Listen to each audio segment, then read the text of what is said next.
Alleluia,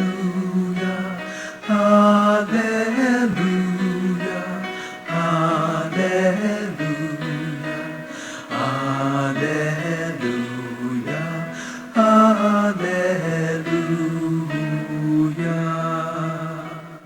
Espiritu ng may kapal, nasa akin upang hatdan ang mga dukha ng aral. Sumainyo ang Panginoon, At sumainyo, ang mabuting balita ng Panginoon ayon kay San Juan. papuri sa iyo, Panginoon.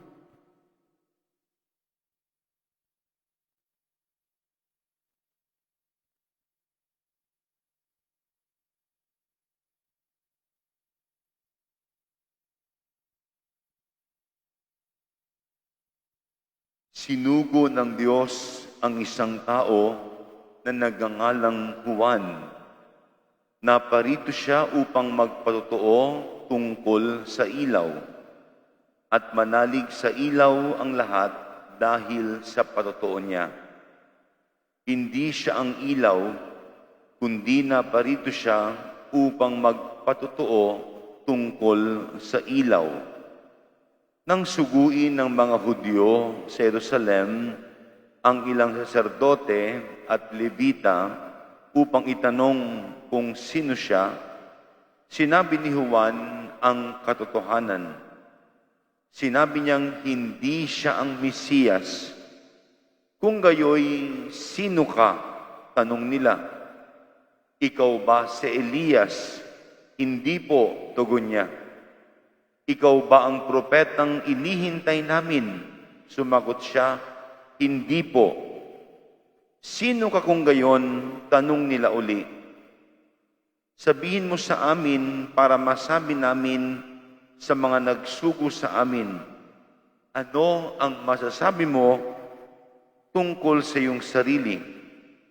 Sumagot si Juan, ako ang tinig ng isang sumisigaw sa ilang. Tuwirin ninyo ang daraanan ng Panginoon. Ang propeta Isaias ang may sabi nito. Ang mga nagtanong ay sugo ng mga Hudyo, Pariseo. Muli nilang tinanong si Juan, bakit ka nagbibinyag? Hindi pala naman ikaw ang Mesiyas, ni si Elias, ni ang propeta. Sumagot siya, ako'y nagbibinyag sa tubig, ngunit nasa gitna ninyo ang isang hindi ninyo nakikilala. Siya ang susunod sa akin. Subalit hindi ako karapat-dapat magkalagman lamang ng tali ng kanyang panyapak. Ito'y nangyari sa Betanya, sa ibayo ng Jordan na pinagbibinyagan ni Juan. Mga kapatid, ang mabuting balita ng Panginoon. Pinupuri ka namin, Panginoong Hesukristo. Magsiupo po. Muli po ay mabuting umaga sa inyong lahat. Nasa 3 linggo na po tayo sa panahon ng Adbyento. At ang pangatlong linggo ng Adbyento, tinatawag na Linggo ng Gaudete o Gaudete Sunday. Linggo ng pagsasaya sapagkat papalapit na ang pagdiriwang ng Pasko. Yun nga lang ang tanong natin, saan tayo uhugot ng saya? Lalo pa tayo na sa gitna ng pandemya. May mga nawalan ng trabaho. At maraming nawalan ng trabaho. Maraming uwing galing abroad na hindi na makakabalik. May mga nasalanta ng bagyo, lindol. Merong mga natabunan ng abo dahil sa Bulkang Taal. May mga namatayan. Linggo ng pagsasaya. Ano ba dapat ipagsaya? Saan tayo uhugot ng dahilan para magsaya? Mahirap nga naman. Subalit balikan po natin ang mga pagbasa ngayong linggo. Una po, ang unang pagbasa ay galing sa aklat ni Propeta Isayas. Galing sa aklat ni Propeta Isayas. Ang sinasabi ni Propeta Isayas ay, maging instrumento ng Diyos. Nagpapasalamat siya sapagkat siya'y pinuspos ng Diyos. Pinili ng Diyos. At dahil siya'y pinuspos ng Diyos, nakapagbahagi siya ng kabutihan. Nagbigay ng pag-asa sa kanyang kapwa. At nagpahayag ng mabuting balita. When we see goodness, we also see hope. And that hope should give us joy, even in the midst of these difficulties. Kapag merong kabutihan, may pag-asa yan. At pag may pag-asa, may liwanag at saya. Kasi sabi ni Propeta Isayas, salamat sa Diyos. Ako'y pinuspos dahil sa Diyos. Kaya, ako'y nakakapagbigay ng pag-asa. Nakakapangaral ng mabuting balita. Maging bukas nawa tayo. Hayaan natin maging daluyan tayo ng biyaya ng Diyos. Hayaan natin gamitin tayo ng Diyos. At yun ang magdadala ng saya. When we feel we are useless, let God use us to bring joy and light, hope to others. Kung minsan may mga bagay, it's beyond our control. Pakiwari natin, wala tayong magawa. Huwag nating kalimutan si Propeta Isayas. Nagpagamit sa Diyos para magbigay ng pag-asa, magbigay ng saya.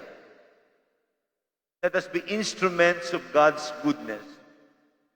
And that goodness will bring joy to others. We cannot simply give joy. It will come from God. Manggagaling yan sa Diyos. Di ba yung, lagi ko nababanggit po ito, yung isang lumang Latin saying, nemo non codat habet. You cannot give what you do not have. Hindi mo maibibigay ang wala sa iyo. Kung bukas tayo sa Diyos, manggagaling sa Diyos ang lahat ng kabutihan. At hilingin natin ang biyayang yan. Maging bukas na walagi tayo para gamitin ng Diyos. Maging daanawa tayo ng saya ng ating kapwa. Pangalawa po, sa ikalawang pagbasa, sa sulat ni San Pablo sa mga taga-Thessalonica, letter of Paul to the Thessalonians. Si San Pablo ay nagpapaalala. Sabi niya, magdasal, mabuhay ng patuwid. Do not ignore the Holy Spirit. Do not ignore the Word of God. Mabuhay sa kabutihan. Yun ang paalala sa ikalawang pagbasa. At yun din ang isang pinanggagalingan ng ating saya. At tingnan niyo po, may kasabihan tayo sa Pilipino. Kung minsan tinatanong, pag maraming ginagawang hindi maganda, ang tanong ay, nakakatulog ka pa ba ng mahimbing? At sinasabi natin, salamat, kahit papano, makakatulog ako ng mahimbing. Ibig sabihin, nabubuhay sa kabutihan, nabubuhay sa katuwiran. Nakakatulog ng mahimbing, makakatulog ng mahimbing. Yun ang sinasabi natin. Yun ang sinasabi natin. Mabuhay sa kabutihan. Kapag tayo nakagawa ng hindi maganda, binabagabag tayo ng ating kalooban. Yun nga lang kumisan, hindi natin pinapansin. Pero sa kaibuturan ng ating mga puso, binabagabag tayo. Di lang natin pinapansin, pero nandun yun, binabagabag tayo. Kaya nga, si San Pablo nagpapaalala, gusto niyo maging masaya, mabuhay sa kabutihan, mabuhay sa katuwiran. Wala kang pangamba, saan ka man pumunta, panatag at masaya. At muli hilingin natin ang biyayang yan. Sikapin na mabuhay sa kabutihan. Sikapin na mabuhay sa katuwiran. Di po ba sinasabi nga ng mga pamilya, ang mahalaga magkakasama kami, kahit sapat lang, okay lang, basta masaya kami. Yun ang pangarap ng pamilya. Kahit sapat lang, basta masaya kami. Nakakatulog kami ng sama-sama, nakakatulog kami ng mahimbing. Pwedeng panggalingan ng saya ang kabutihan. At talagang pinanggagalingan ng saya ang kabutihan.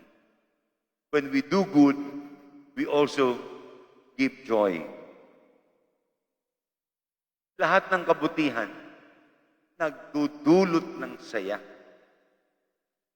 Kaya kapag may gumagawa ng mabuti, nakakaranas tayo ng saya. The source of joy is goodness.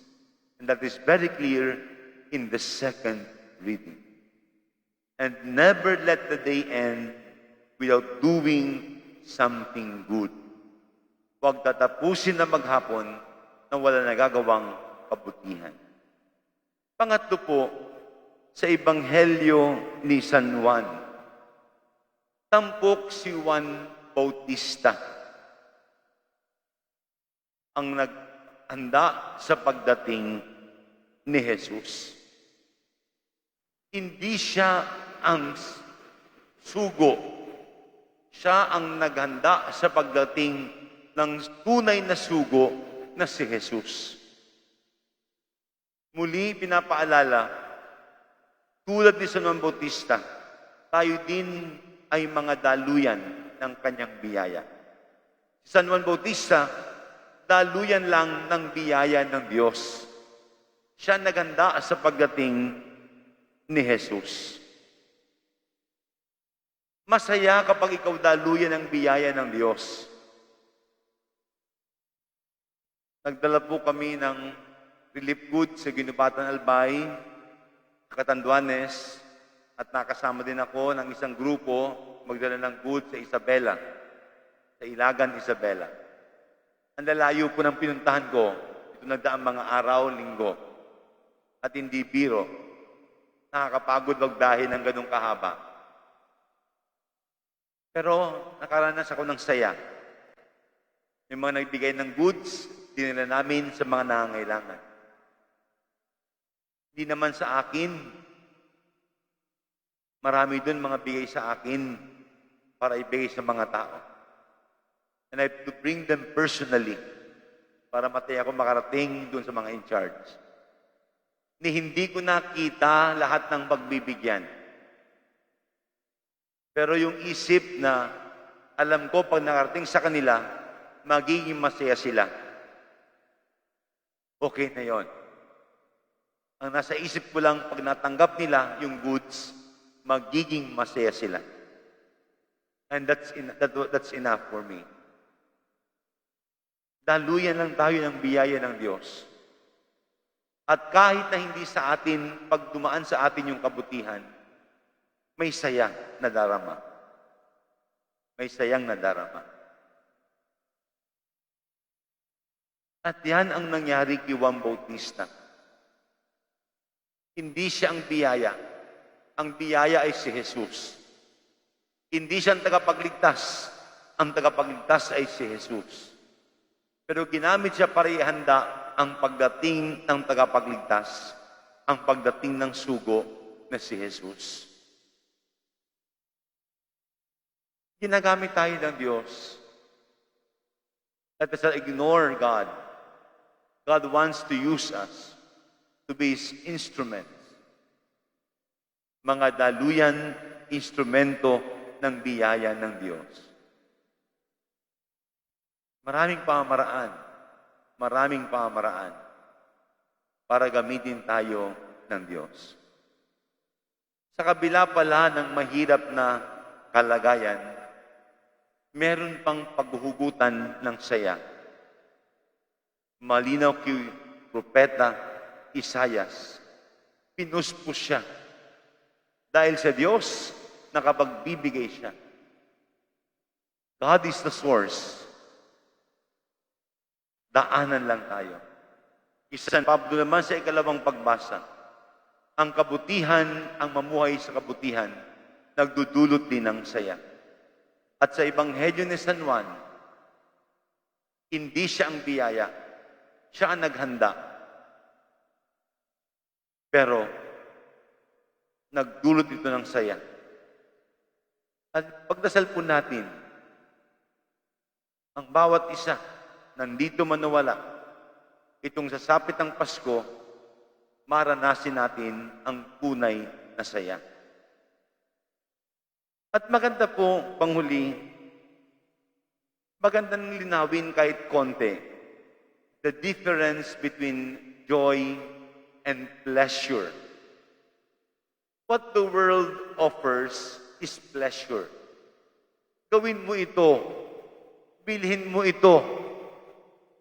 Pleasure gives us enjoyment and satisfaction. But it is short-lived. Bumili ka nitong gamit na ito, itong pinakabago. Nabili mo, tuwang-tuwa ka. Ay, ito yung pangarap kong gadget na bili ko. Lilipas ang 1-2 taon, luma na yan.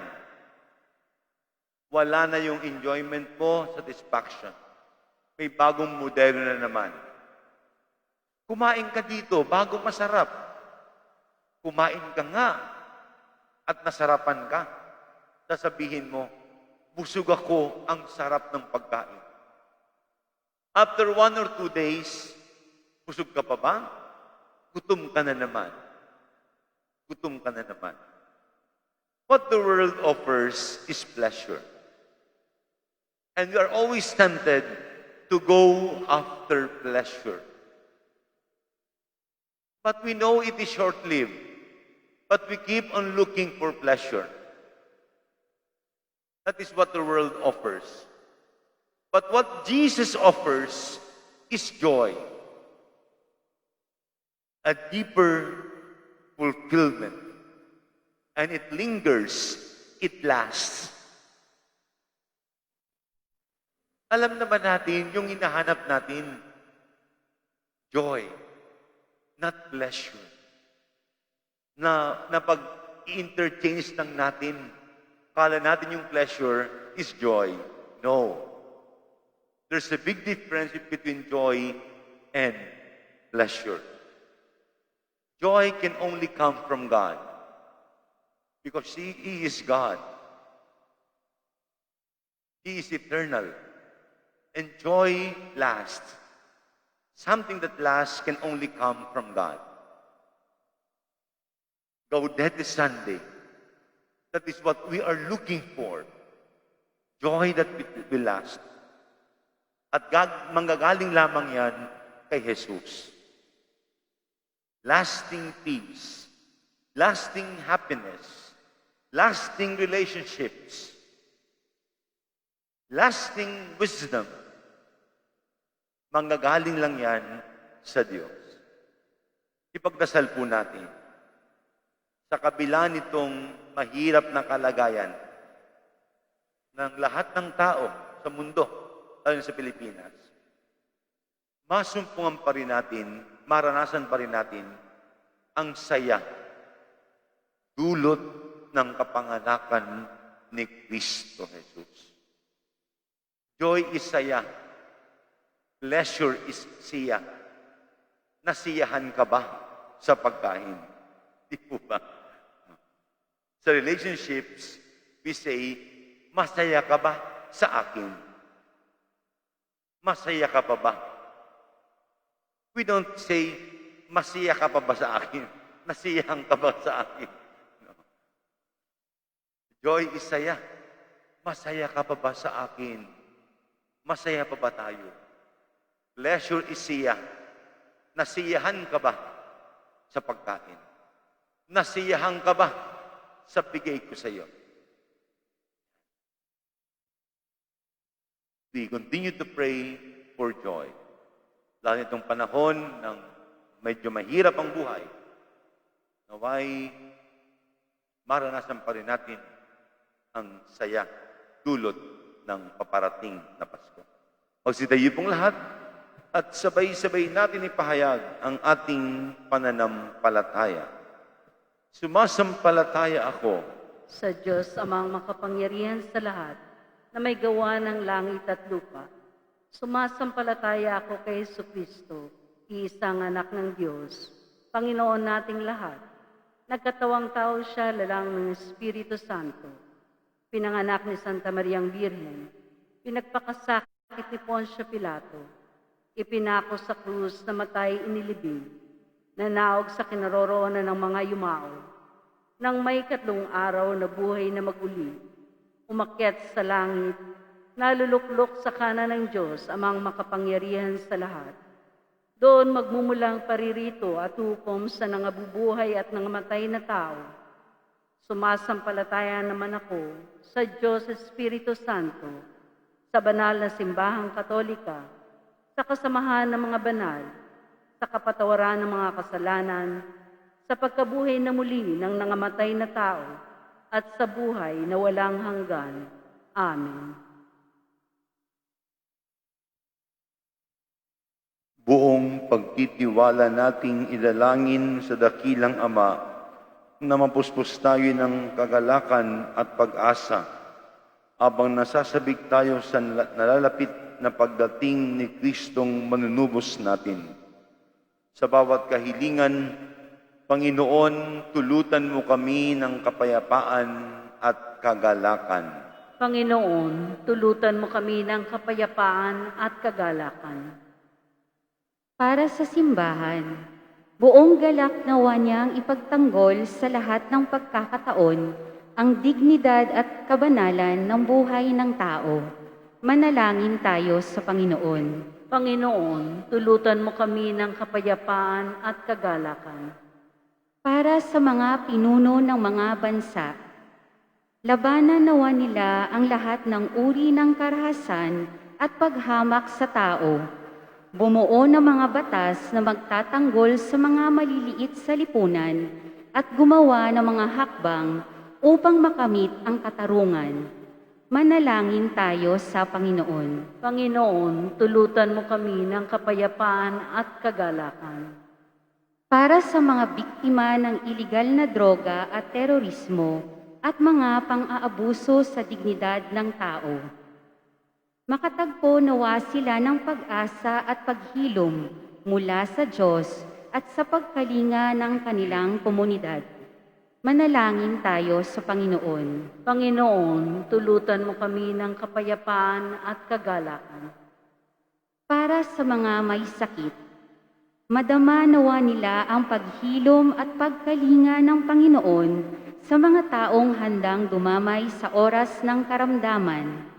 Manalangin tayo sa Panginoon. Panginoon, tulutan mo kami ng kapayapaan at kagalakan.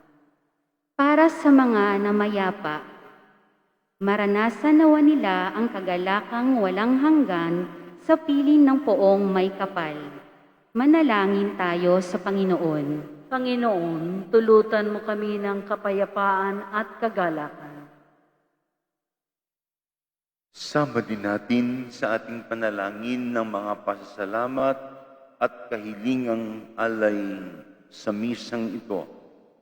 Samang pamilyang Chua, Lauoy ng at you, at para sa mga nagdiriwan ng kailang kaarawan at anibersaryo, at tuloy na ba silang pagpalain, at para sa kagalingan ng lahat ng may mga karamdaman, kasama sina Brother Rolly, Brother Pancho, Wanago, Mother Maria, sa lahat ng may karamdaman na may patuloy silang pagalingin, at para sa kaluluwa. Sa katahimikan, itaas natin sa Diyos ang ating mga panalangin at mga kahilingan. Tunghayan mo, o mapagpalang Ama, ang mga pagsusumamo namin sa iyo. Tulutan mo kami ng kagalakan upang sa aming taimtim na paghihintay, tunay naming madama ang kaganapan ng aming kagalakan sa oras na masilayan namin ang aming manunubos, si Kristong iyong anak at aming Panginoon, magpakailanman. Amen. Magsiyo po na po.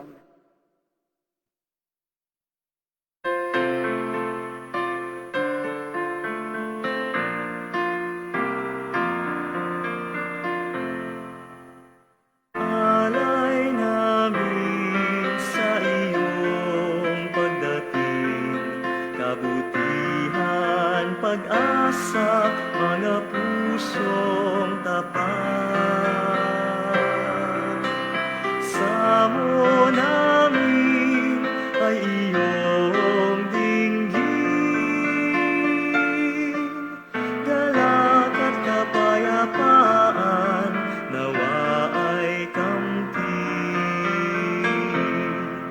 Itong alak at tinapay, mga bungang alay, halo ng pawis at biyaya ng langit.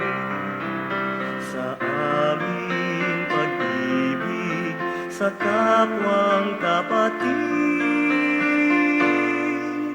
bubunga ng buhay na iyong bigay.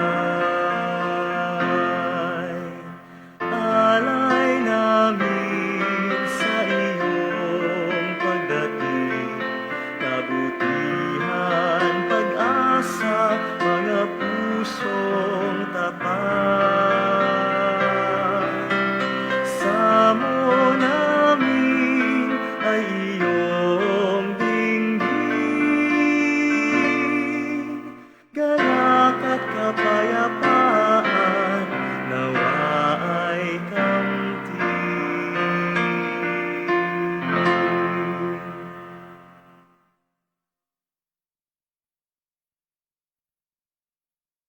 Tatayo po ang lahat.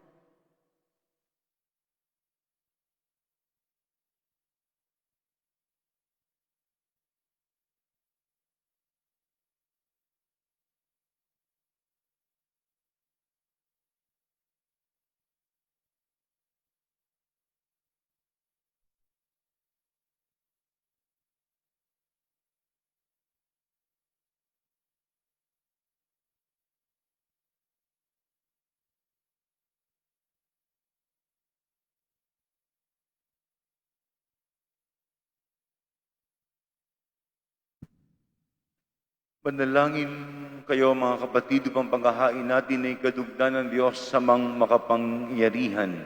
Tanggapin nawa ng Panginoon itong paghahain sa iyong mga kamay, sa kapurihan niya at karangalan, sa ating kapakinabangan at sa buong sambayanan niyang banal. Ama namin lumikha, may hain nawang lubos ang matapat naming paglilingkod sa pagganap sa itinatag ng iyong anak, at sa pakikinabang sa iyong pagtubos sa aming lahat, sa pamamagitan niya kasama ng Espiritu Santo, magpasawalang hanggang. Amen. Sumainyo ang Panginoon. At sumainyo, Sa Diyos ang inyong puso at diwa. tinaas na namin sa Panginoon. Pasalamatan natin ang Panginoong ating Diyos. Marapat na siya ay pasalamatan.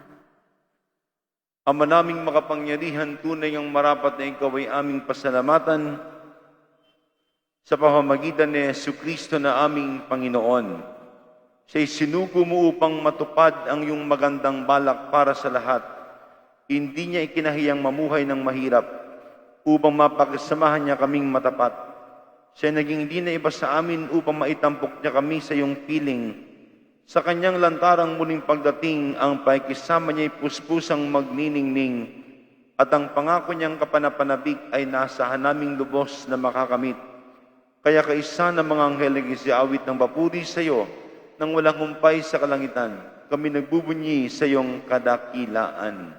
Santo, Santo, Santong Diyos na makapangyarihan, napupuno ang langit at lupa ng kadakilaan mo. O sana sa kaitaasan, pinagpala ang naparirito sa ngalan ng Panginoon. O sana sa kaitaasan, dulod mo ang Ama naming banal, ikaw ang bukal ng tanang kabanalan, kaya't sa pamamagitan ng iyong Espiritu, kayong banal mga kaloob na ito, upang para sa amin maging katawan at dugo ng aming Panginoong Jesucristo. Bago niya pagtiis ang kusang loob na maging handog, ginawa kanyang tinapay, pinasalamatan kanya. Pinaghati-hati niya iyon, iniabot sa kanyang mga alagad at sinabi, tanggapin ninyong lahat ito at kanin itong aking katawan na ihahandog para sa inyo.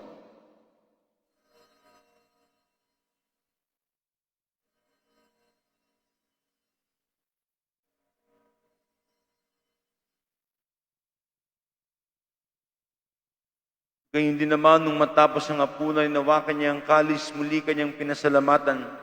Inabot ang kalis sa kanyang mga alagad at sinabi, tanggapin ninyong lahat ito at inumin itong kalis ng aking dugo, dugo ng bago at wala hanggang tipan. Ang aking dugo na ibubuhos para sa inyo at para sa lahat, sa ikapagpapatawad ng mga kasalanan. Gawin ninyo ito bilang pag-alala sa akin.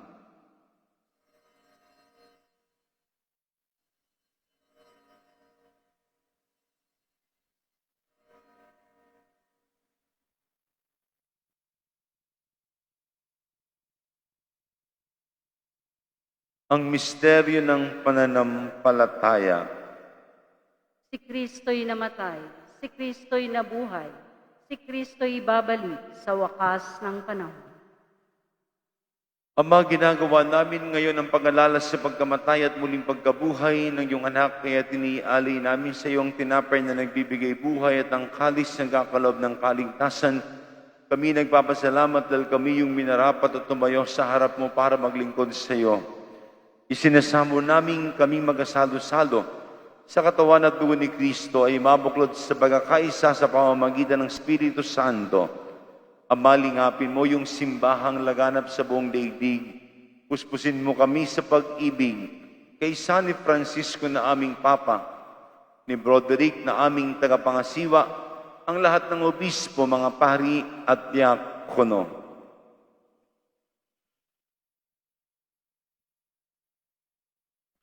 Ay lahanin mo rin, mga kapatid naming nahimlay, na may pag-asang sila'y muling mabubuhay. Ngayon din ang lahat ng mga pumanaw.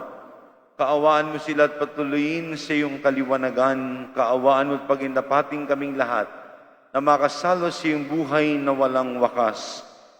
Kaysa ng mahal na Birhen Maria na Ina ng Diyos, kaysa ng mga apostol ni San Lorenzo Ruiz at mga kasama, at lahat ng mga banal na namuhay dito sa daigdig ng kalugod-lugod sa iyo, may ipagdiwang nawa namin ang pagpupuri sa kararangal mo sa pamamagitan ng iyong anak na aming Panginoong Hesu Kristo. Sa pamamagitan ni Kristo kasama at sa Kanya, ang lahat ng parangal at papuri ay sa iyo, Diyos amang makapangyarihan, kasama ng Espiritu Santo, magpasawalang hanggang. Amen. Atin pong awitin ang Ama namin.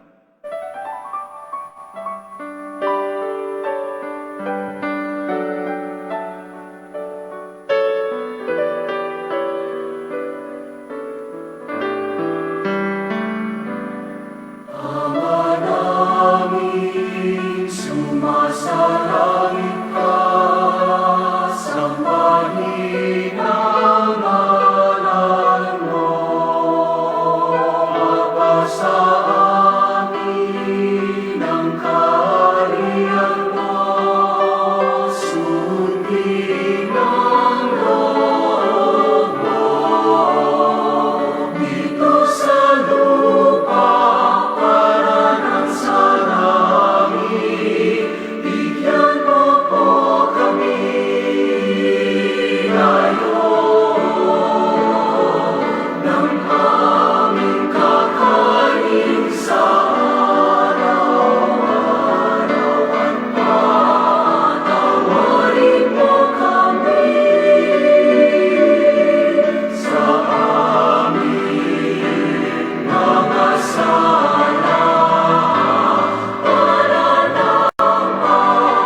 Inihiling namin kami adya sa lahat ng masama, pagkalooban ng kapayapaan araw-araw, ligtas sa kasalanan at ilayos sa lahat ng kapahamakan.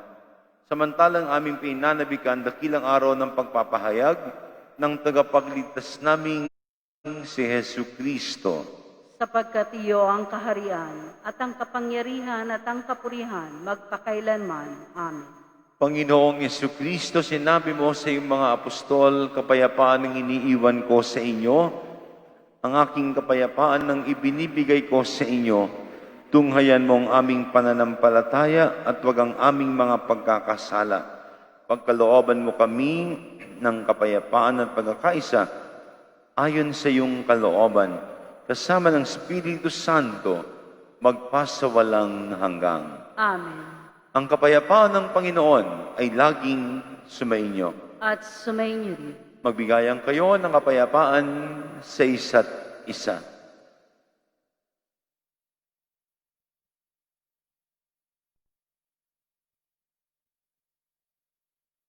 Kordero ng Diyos na nag-aalis sa mga kasalanan ng sanlibutan, maawa ka sa amin. Kordero ng Diyos na nag-aalis sa mga kasalanan ng sanlibutan, maawa ka sa amin. Kordero ng Diyos na nag-aalis sa mga kasalanan ng sanlibutan, ipagkaloob mo sa amin ang kapayapaan.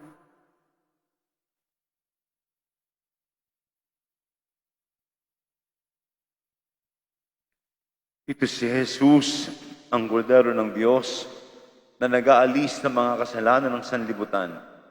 Mapapalad tayong inanyayahang makiisa sa kanyang banal na piging. Panginoon, hindi ako karapat-dapat na magpatuloy sa iyo, ngunit sa isang salita mo lamang ay gagaling na ako.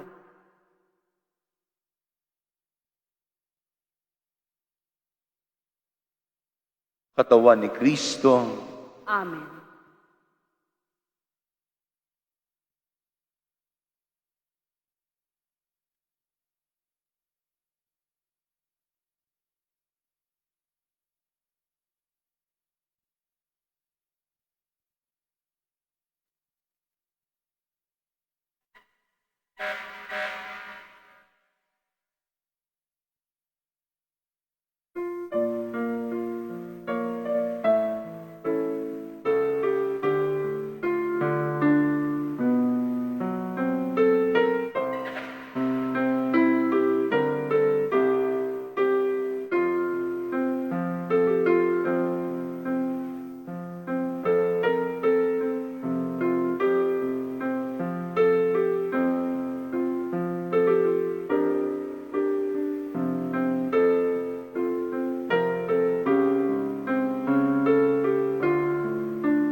Announcement. Simbang Gabi. Magkakaroon po tayo ng anticipated Simbang Gabi sa ika-15 ng Disyembre hanggang ika-23 ng Disyembre, ganap na alas 8 ng gabi, at ang Simbang Gabi sa ika-16 ng Disyembre hanggang ika-24 ng Disyembre ay ganap na alas 4 ng madaling araw at alas 5:30 ng umaga. Wala pong misa ng alas 7 ng umaga sa Disyembre 16 hanggang 24, bagamat mayroon pa ring alas 5 ng hapong misa sa araw ng Sabado at Linggo. Misa de Aguinaldo. Ang mga oras po ng misa sa ika-24 ng Disyembre ay alas 8 ng gabi at alas 9:30 ng gabi. Pasko. Sa ika-25 ng Disyembre, araw ng kapanganakan ng ating Panginoong Hesukristo, Holiday of Obligation. Ang mga oras ng misa ay alas 8:30 ng umaga, alas 10 ng umaga, alas 12:15 ng tanghali, at alas 5 ng hapon. Pamaskong handog. Muli po ay magkakaroon tayo ng taunang Christmas Project, Timba ng Pagmamahal, Handog ng Poong May Kapal. Isang pamilya ang maaari ninyong mabiyayaan ng grocery items sa halagang 350 pesos. Maaari po silang bumili ng timba sa main entrance ng simbahan o sa parish office. Maraming salamat. Magsitayo pong lahat. Manalangin tayo. Ama naing ang pagmahal, ang pinagsaluhan namin ngayon sa ikapagpapatawad ng mga kasalanan ay magpagindapat nawang kami maging handa para sa Pasko ng pagsilang ng iyong anak na siyang namamagitan kasama ng Espiritu Santo magpasawalang hanggang. Amen. Salamat po sa inyong pakikiisa sa ating misa, gayon din sa mga patuloy na sumusubaybay sa ating Facebook page through our live streaming. At meron po din kaming YouTube channel. At sa Martes po ng gabi, alas 8, sisimulan ang ating anticipated simbang gabi, 8 ng gabi sa Martes. At sa Miyerkules po, alas 4 at alas 5:30 ng umaga. And please support our yearly Timba Christmas Gift Giving Project. Maaari kayong bumili ng timba dyan po sa main entrance. Maraming salamat po. Sumainyo ang Panginoon. At sumainyo rin. At pagpalain kayo ng makapangyarihang Diyos, Ama, Anak at Espiritu Santo. Amen. Tapos ng banal na misa, umayo kayong taglay ang kapayapaan ni Kristong muling nabuhay. Salamat sa Diyos. Mabuting umaga po sa inyong lahat. Mabuting umaga po, Father.